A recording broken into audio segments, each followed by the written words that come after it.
What's up, guys? Welcome to another video. Today I'm reviewing X-Men Origins Wolverine.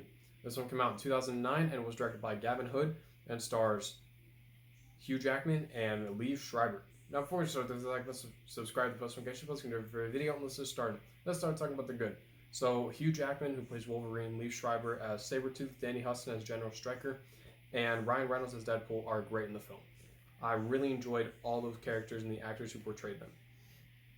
The opening sequence, I thought it was good enough. It's basically Wolverine and Sabretooth's backstory. Of course, they do have backstory because they are sort of brothers in a way, and I thought it worked well enough. The opening credit sequence is good. I thought it was a good opening credit sequence. Basically, Wolverine and Sabretooth in battles, of course, during the wars, and they're fighting them side by side, and it shows their friendship before, of course, now where they're enemies. The first act of the film, I thought it was good enough. It says the characters well enough. I cared about most of the characters in this film. The action sequences are awesome, especially Deadpool cutting bullets in half.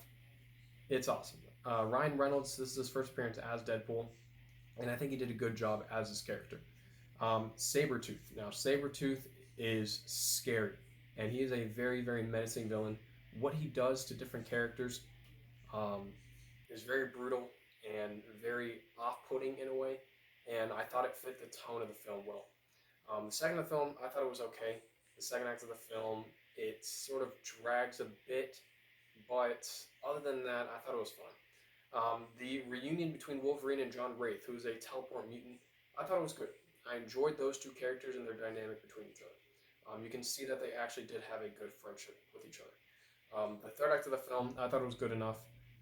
It was fine. It wasn't the worst third act that I've seen, so I thought it was okay. And speaking of the third act, there's a sequence that leads into the third act where Sabretooth kills John Wraith, and that scene used to haunt me when I was a kid. So John Wraith, of course, can teleport. He's teleporting, he's fighting Sabretooth, and then Sabretooth outsmarts him, punches him in the gut, and he rips his spine out. Of course, it doesn't show because it's PG-13, but you can hear it. He rips his spine out, and John Wraith dies just like that. And I thought that that was one of the most tense and terrifying sequences in the entire film. And I thought it works to really show Sabretooth's menacing side of him, which of course he is very menacing in this film. The entrance of Deadpool. Now, Deadpool, I thought he had a good entrance in the third act of the film. Ryan Reynolds was good as Deadpool. I thought that there was also a good entrance of Sabretooth. Now, Sabretooth, or Victor, does help Wolverine in the end of the film. And Deadpool sort of becomes the main villain, which was fine in a way, but sort of difficult to process, since I thought Sabretooth would have been a good enough villain for this type of film. But they added Deadpool, and it was fine. There's also a good reveal of Charles Xavier, or Professor X, during the ending sequence. I thought it was good. I love Professor X, Charles Xavier. Patrick Stewart's fantastic. The score by Harry Gregson Williams, I thought it was a good score. It fit the tone of the film well enough. The ending sequence, I thought it was okay. It was fine. It didn't break the film, but it wasn't great.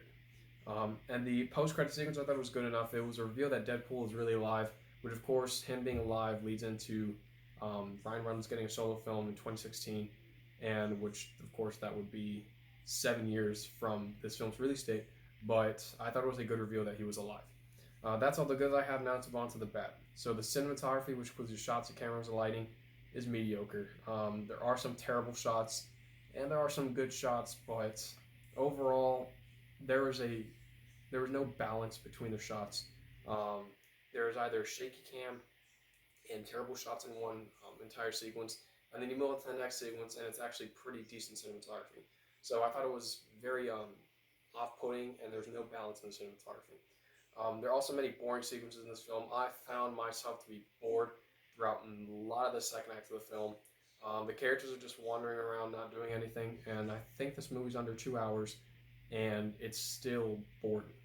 There are some unnecessary sequences, well, actually many unnecessary sequences that did not add anything to the film at all. It could have been cut out, and this film, while it would have been really short, I think it would have made it just a little bit better.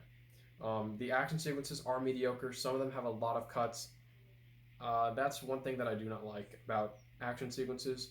Why would you have an action sequence to show off your skills as a director for an action sequence and then have many cuts just so your viewers can't really see what's going on? So they can't fully appreciate the action sequences that you have put into the film.